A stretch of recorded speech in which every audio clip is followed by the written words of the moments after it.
bapak ibu selalu bertengkar setiap hari.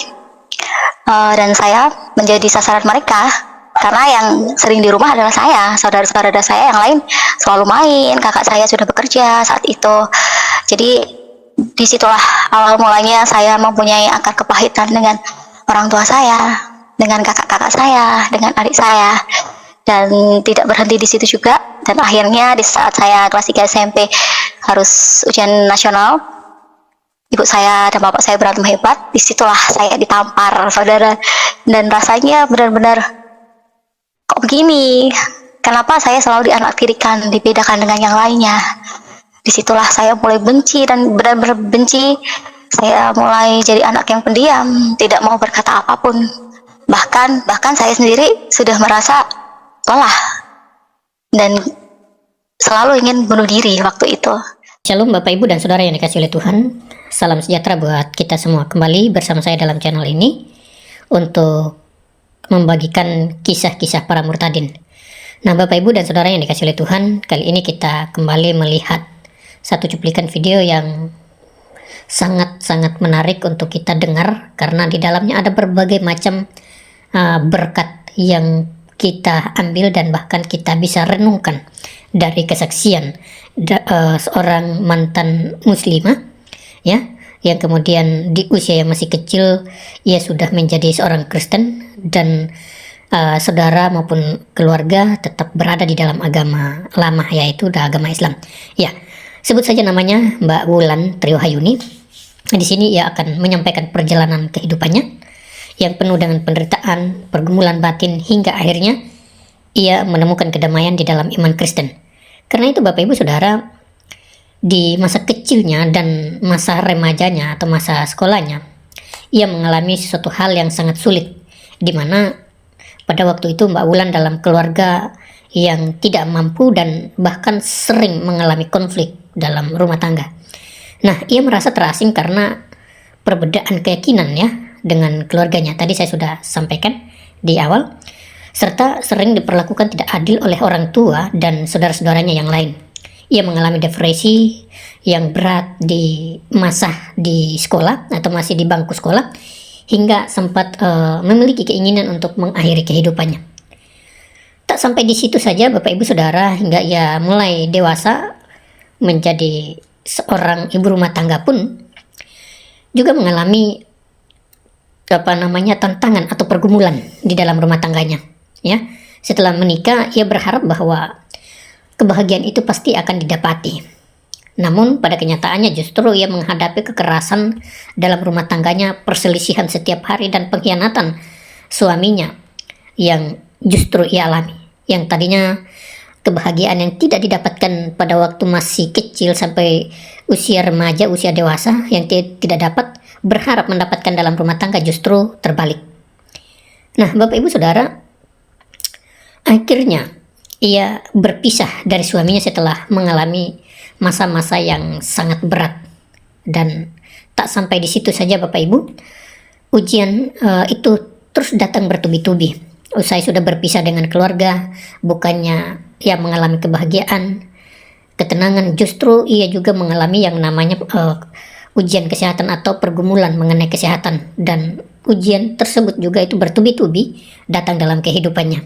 Nah, di tengah kesendiriannya, karena dia sudah berpisah dengan suaminya atau cerai, di tengah kesendiriannya setelah berpisah dengan suaminya, Mbak Wulan ini menghadapi berbagai masalah dengan kesehatannya yang cukup serius, mulai dari penyakit kista yang mengharuskannya menjalani operasi berulang kali, hingga pada tumor gigi. Dan tentunya proses pengobatannya ini sangat panjang, dan di dalam kesendiriannya inilah membuat dia hampir menyerah kembali kepada depresi, dan bahkan ia kembali depresi memang. Namun luar biasanya, di titik balik dan pemulihannya dalam kondisi terpuruk, Mbak Wulan ini mendapatkan kekuatan untuk kembali ya semangat dan mendapatkan ajakan untuk masuk gereja ya, dengan bimbingan dari komunitas gereja dan juga termasuk ibu rohani atau ibu gembalanya ya. Akhirnya ia mulai melakukan proses-proses penyembuhan diri ya, atau pembersihan diri, dan pada akhirnya ia dibaptis dengan nama baru, jadi Nazaret, Jadi sekarang namanya Nazaret Wulan Triwahyuni. Karena itu Bapak Ibu Saudara, saya mengajak kita semua untuk menyaksikan dulu cuplikan selanjutnya dari video ini.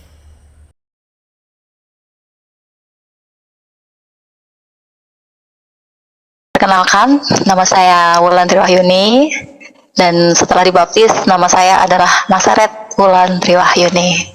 Di sini saya ingin bersaksi bahwa Tuhan begitu luar biasa hebatnya dalam hidup saya. Waktu kecil, saya berasal dari keluarga yang tidak mampu. Ibu saya adalah seorang pembantu, dan saat itu saya tidak mengenal siapa bapak saya, karena memang ibu tidak satu rumah dengan bapak. Dan saya mengenal bapak itu sewaktu kelas 6 SD. Saya pikir saya nggak punya bapak, karena memang saya tidak pernah bertemu dengan bapak. Setelah ibu berhenti bekerja menjadi seorang pembantu, ibu ikut dengan bapak. Setelah itu kehidupan saya berubah drastis, saudara. Disitulah pergumulan saya dimulai, karena dari kecil saya sekolah di Kristen hingga SMP, SMA, bahkan saya selalu sekolah di Kristen. Saya memiliki 4 bersaudara, saya perempuan sendiri di sini, dan puji Tuhannya saat itu banyak sekali pergumulan yang saya hadapi, karena keluarga saya adalah seorang Muslim, dan saya sendiri yang bertahan menjadi Kristen, karena dari SD, SMP, dan SMA saya sekolah di Kristen. Berawal dari ibu berhenti kerja dan ikut bapak, semua pergumulan saya dimulai. Saya kaget, ternyata bapak saya adalah seorang pemain judi dan pemabuk.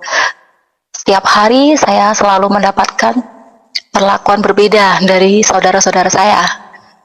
Mereka selalu membanding-bandingkan saya dengan kakak saya dan adik saya.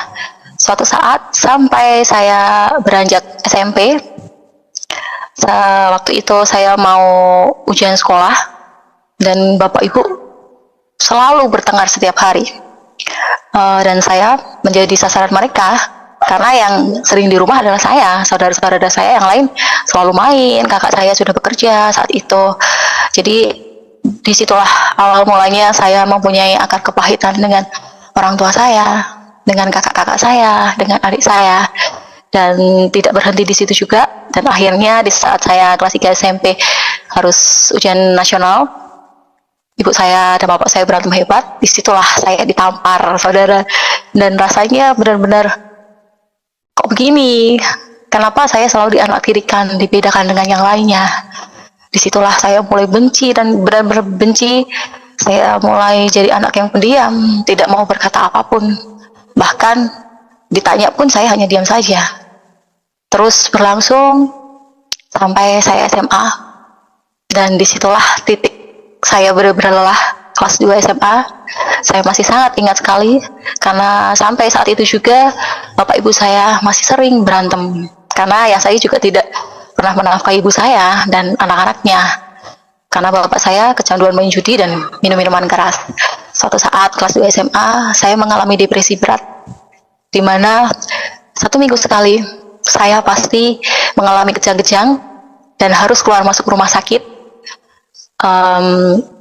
Bahkan saya sendiri sudah merasa lelah dan selalu ingin bunuh diri waktu itu. Tapi ada sesuatu, teman bilang, coba deh ke gereja.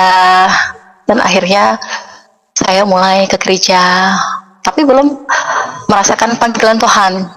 Saat itu ya cuman hanya ke gereja biasa aja dan lain sebagainya.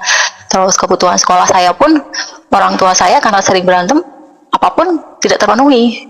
Jadi saya mengumpulkan uang saku saya yang dari Rp2.000. Waktu itu saya harus naik angkot. Saya minta ke ibu gak cukup kalau cuma 2.000, karena aku harus naik angkot. Terus pulang pergi cuma 2.000, aku nggak makan dan lain sebagainya. Disitulah saya selalu dimarah-marahin. Bahkan bapak saya selalu mengatakan hal-hal buruk kepada saya. Dia selalu bilang saya anak pembawa sial dan ngabis-ngabisin uang, dan kata-kata kasar itu pun selalu terekam dalam pikiran saya. Makanya itu yang membuat saat itu saya depresi dan benar-benar gak ingin hidup lagi. Udahlah Tuhan, ngapain sih kayak gini, aku pengen ini aja lah, sampai selalu berusaha bunuh diri dan tidak pernah bisa terjadi. Terus setelah itu tidak berhenti sampai di situ. Akhirnya Tuhan mengizinkan saya sembuh dari depresi itu, sampai akhirnya saya bisa kuliah.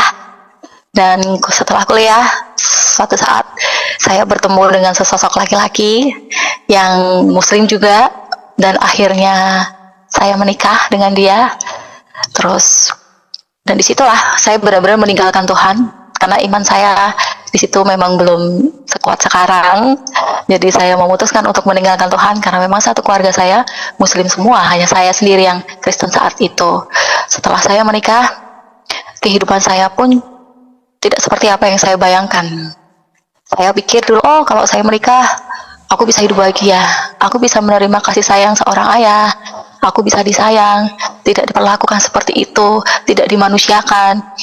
Dan benar saudara, pergumulan di rumah tangga saya begitu hebat. Setiap hari saya berantem dengan suami saya. Bahkan di saat saya hamil pun, saya juga mendapatkan perlakuan yang tidak ingin saya dapatkan.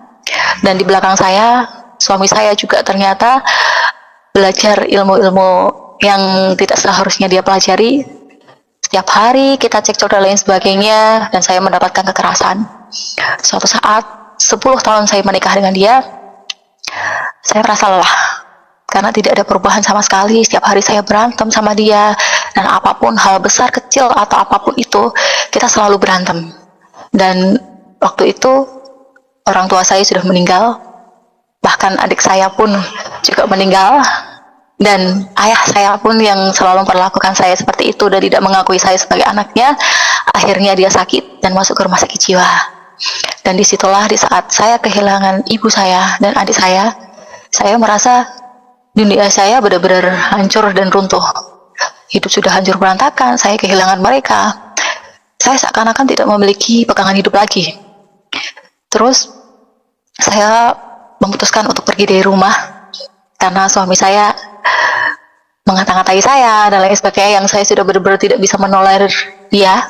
Dan akhirnya dia menceraikan saya secara agama, walaupun memang secara negara kita belum resmi berpisah. Akhirnya saya pergi dari rumah. Terus suatu ketika, tidak hanya berhenti di situ, Tuhan menguji saya begitu luar biasa. Ibaratnya kalau orang Jawa bilang, nyawa balen berkali-kali. Dan itu benar saudara. Tuhan mengizinkan saya sakit. Tidak hanya sakit biasa, Tuhan mengizinkan saya sakit, mengalami sakit kista. Disitulah saya, di saat pergi dari rumah dan saya sendirian, saya terus mengeluh, Tuhan, kenapa hidup saya begitu berantakan? Kenapa ini semua harus terjadi dengan saya? Dari kecil, saya tidak pernah merasakan kasih sayang. Terus yang saya pikir saya bisa berumah tangga dan mendapatkan semua apa yang saya mau, ternyata saya juga tidak mendapatkan itu. Malah justru sekarang aku harus mengalami sakit, dan bukan sakit biasa. Dokter memvonis saya memiliki kista, dan mau tidak mau saya harus melakukan operasi. Disitulah saya harus bolak-balik ke rumah sakit sendiri.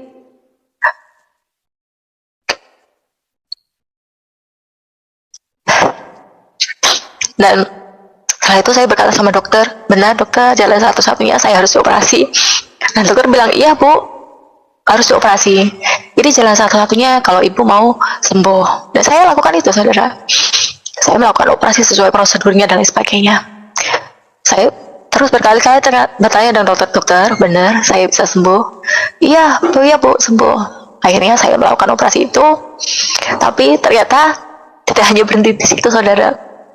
Kista saya tumbuh lagi dalam jangka waktu tidak ada 6 bulan, dan saya harus melakukan kembali operasi.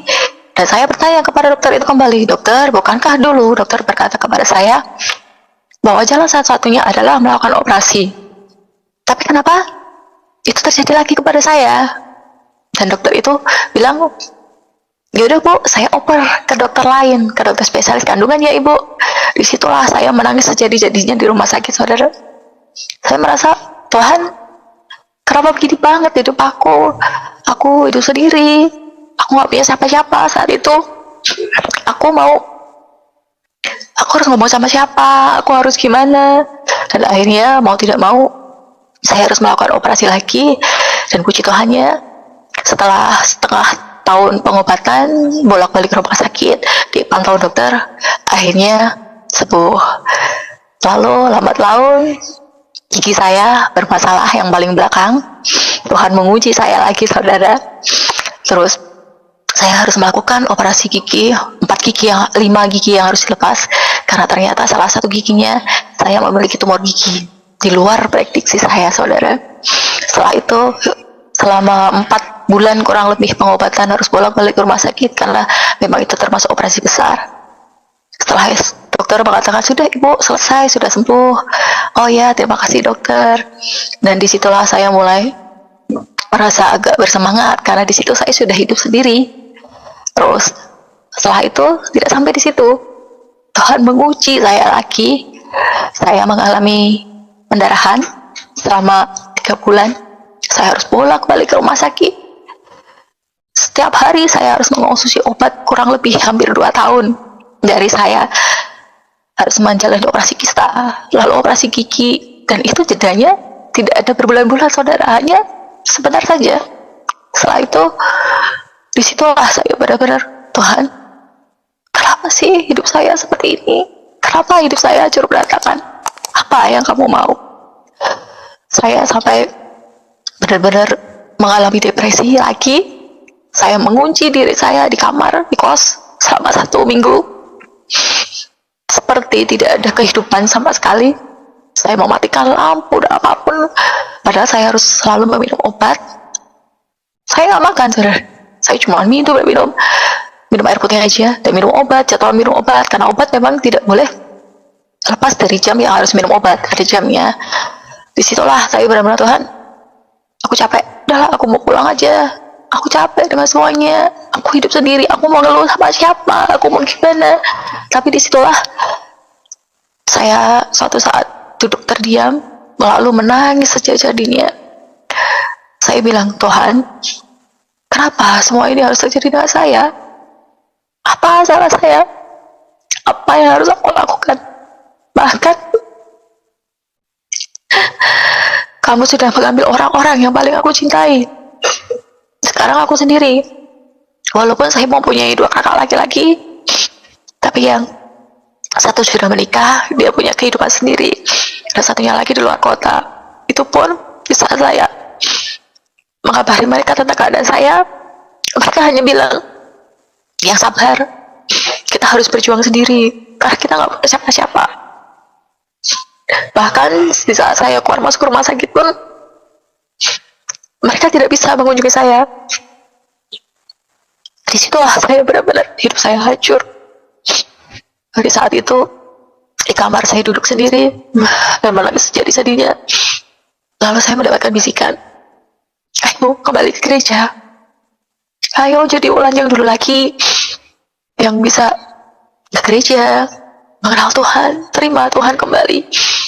Tuhan memberikan kamu kesempatan hidup berkali-kali, karena Tuhan ingin memakai kamu. Dan benar, saudara, disitulah saya mulai mengimani, dan saya buka-buka Facebook. Tuhan benar-benar membuka jalan itu untuk saya. Dulu waktu saya sekolah, saya pernah di satu gereja, yaitu sekarang gereja yang menaungi saya, Gereja Kasih Tuhan, di bawah naungan Bapak Gembala Immanuel CLD. Tiba-tiba Bapak Gembala setting saya, Shalom Ulan, gimana kabarnya? Dan disitulah saya merasa, ternyata Tuhan benar, Tuhan membuka jalan semuanya agar saya kembali kepadanya, agar apa yang saya inginkan, kebahagiaan, sukacita yang selama ini tidak saya dapatkan, saya akan dapatkan di sana. Dan benar, saudara, Om datang, karena saya memanggil pendeta saya itu Om, karena dari kecil saya memanggil dia Om. Om datang dan bilang kepada saya, ayo ke gereja, kita ketemu di gereja dan lain sebagainya. Dan benar, saya memutuskan untuk kembali ke gereja. Dan disitulah saya dipertemukan dengan orang-orang yang luar biasa. Mereka mensupport saya. Mereka mengatakan, kehidupan tidak semudah apa yang kita bayangkan. Apapun yang terjadi dalam hidup saya, hingga saya bisa menjadi seperti ini, karena memang Tuhan sayang dengan saya. Tapi di saat itu, saya masih bimbang, benarkah saya bisa benar-benar merasakan kebahagiaan di sini dan lain sebagainya. Saya berdoa dengan Tuhan, Tuhan, jika memang ini jalan yang Engkau berikan kepadaku, agar aku bisa kembali ke jalan-Mu lagi dan menerima Engkau seutuhnya di dalam kehidupanku, maka tuntun aku, datangkan orang-orang yang memang benar-benar bisa menguatkan aku, karena aku di sini sendiri, saya tidak punya siapapun di sini. Dan benar, akhirnya Tuhan mempertemukan saya dengan ibu rohani saya, yaitu Ibu Maria Magdalena Hayani, dan dia sekarang menjadi ibu rohani saya, dan dia mengatakan kepada saya bahwa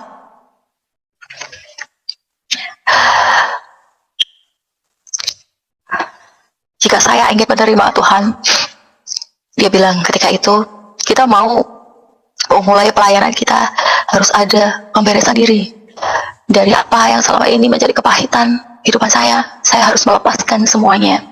Dan disitulah benar saya menguatkan dan menekatkan diri saya, iya Bu, saya mau benar-benar menerima Tuhan dalam hidup saya. Ternyata benar, luar biasa Tuhan berkarya dalam hidup saya. Dari yang kemarin seperti itu dan saya ingin bunuh diri berkali-kali, ternyata Tuhan tidak mengizinkan itu. Saya masih hidup sampai saat ini. Lalu Ibu Ayani menuntun saya untuk melakukan doa pelepasan dan menerima Tuhan dalam hidup saya.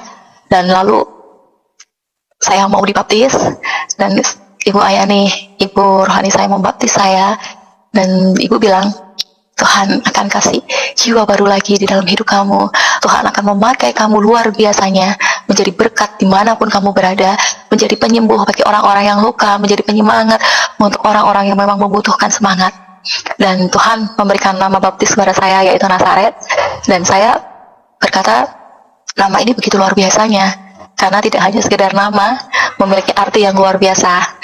Dan saat itu, di saat di gereja, setiap tahun di gereja kita memberikan satu ayat emas untuk 1 tahun ke depan, dan disitulah saya mendapatkan ayat emas saya, yaitu berasal dari Mazmur 27 ayat 10 yang berbunyi, sekalipun ayahku dan ibuku meninggalkan aku, namun Tuhan menyambut aku. Dan benar saudara, Tuhan menyambut saya begitu luar biasanya. Dan suatu saat saya mendapatkan satu lagu, yaitu yang berjudul Tak Terbatas. Ku kagumi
caramu mengangkatku,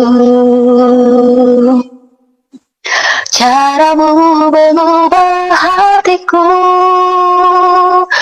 caramu menuntunku, tak terbatas di dalam hidupku,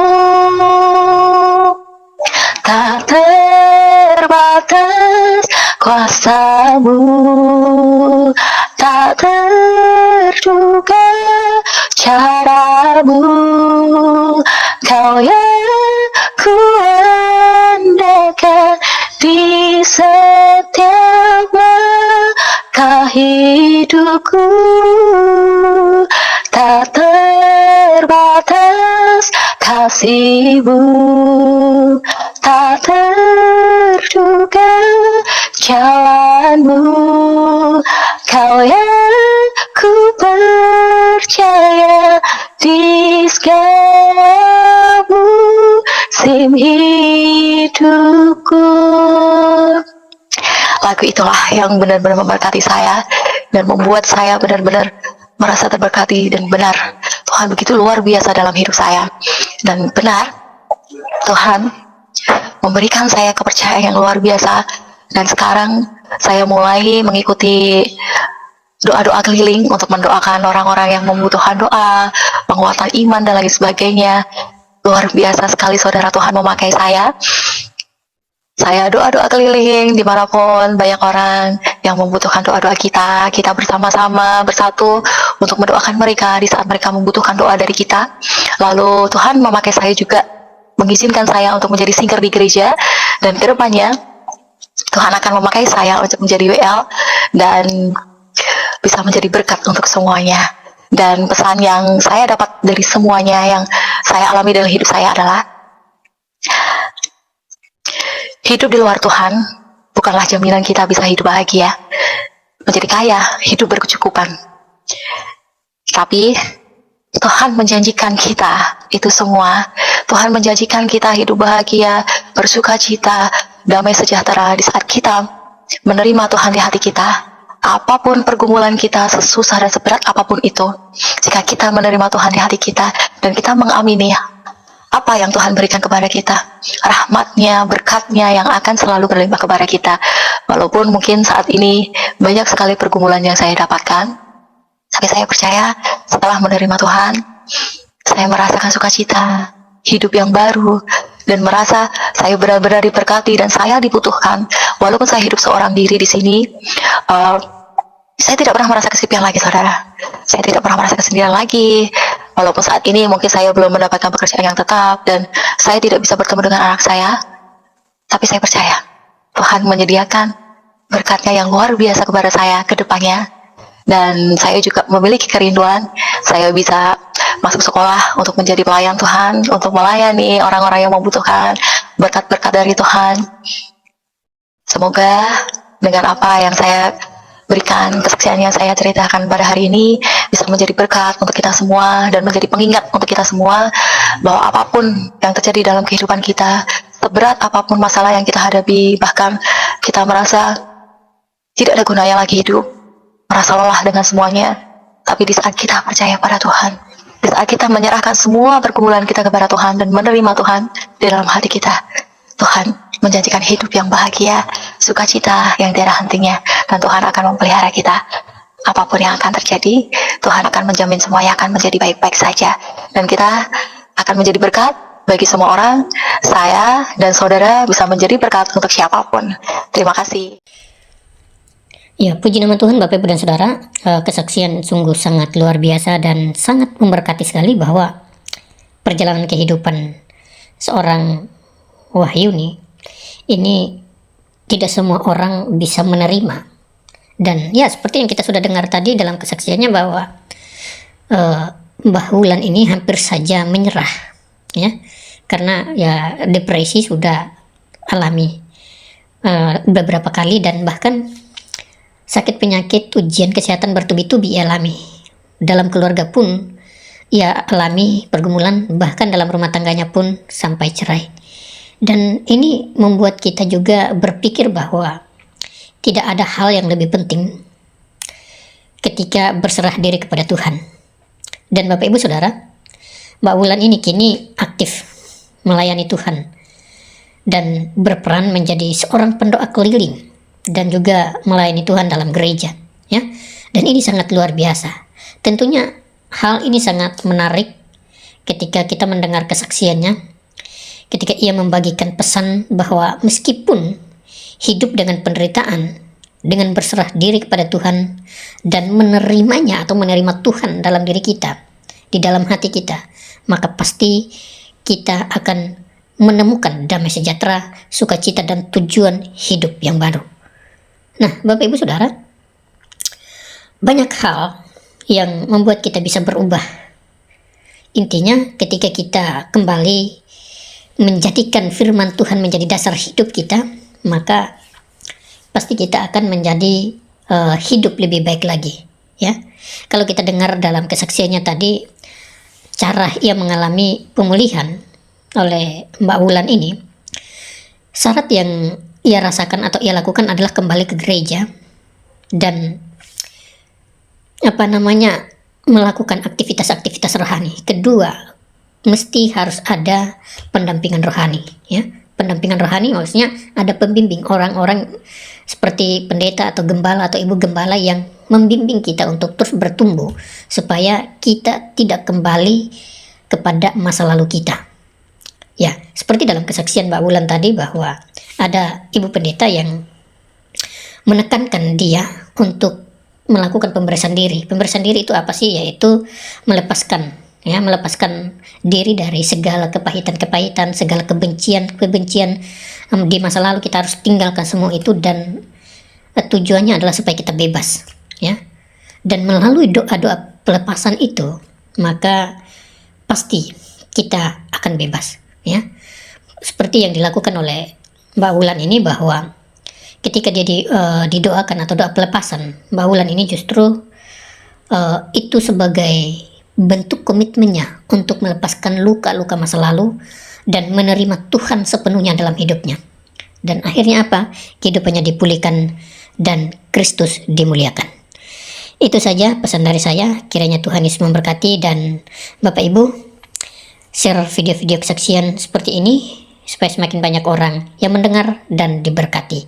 Mungkin saja ada di antara kalian, ada di antara Bapak Ibu yang punya keluarga yang mungkin saja mengalami masalah persoalan hidup seperti Mbak Wulan, tapi berada di jalan yang buntu. Melalui kisah mereka dapat diberkati, dan mungkin saja melalui kesaksian-kesaksian para murid tadi, mereka dapat diteguhkan. Kiranya Tuhan Yesus memberkati kita semua. Salam damai sejahtera, shalom.